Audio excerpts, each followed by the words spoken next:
నేను నిన్ను ఫ్రెండ్గానే చూశాను, నువ్వు ఇలా అనుకుంటావని నేను అస్సలు ఊహించలేదు అంటున్నావు. ఏమైందో ఏమో తెలీదు, కానీ సడన్గా ఇలా మాట మార్చేశావు. నువ్వు మాట మార్చినంత తేలికగా నేను మనసు మార్చుకోలేకపోతున్నా. నువ్వే నా ప్రపంచం అని చెప్పావు. నిద్రను కూడా పక్కన పెట్టేసి నాతో మాట్లాడిన రాత్రులు విడిచిపెట్టి బ్రతకలేను అన్నంతగా ప్రేమించావు. కానీ ఇప్పుడు అసలు నన్ను గుర్తు తెచ్చుకోవడం కూడా లేదు. అంతలా మారిపోయావు, మర్చిపోయావు. ఎందుకు? నిన్ను చూడాలి అని ఉంది, నీతో మాట్లాడాలి అని ఆశపడుతున్నాను. నువ్వు నాకు చేసిన మోసం కంటే ఇప్పుడు నా పట్ల ప్రవర్తిస్తున్న తీరు నన్ను మరింత ఎక్కువగా బాధపెడుతోంది.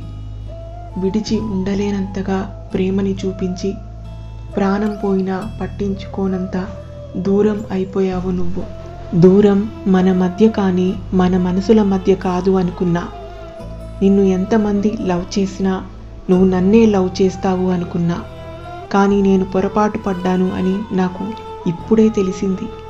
నువ్వు ఏ రోజైతే నాకు దూరంగా ఉన్నావో ఆ రోజే నువ్వు నన్ను వదిలేశావు, మర్చిపోయావు, ఇంకొకరికి దగ్గర అయ్యావు అని నాకు ఇప్పుడే తెలిసింది.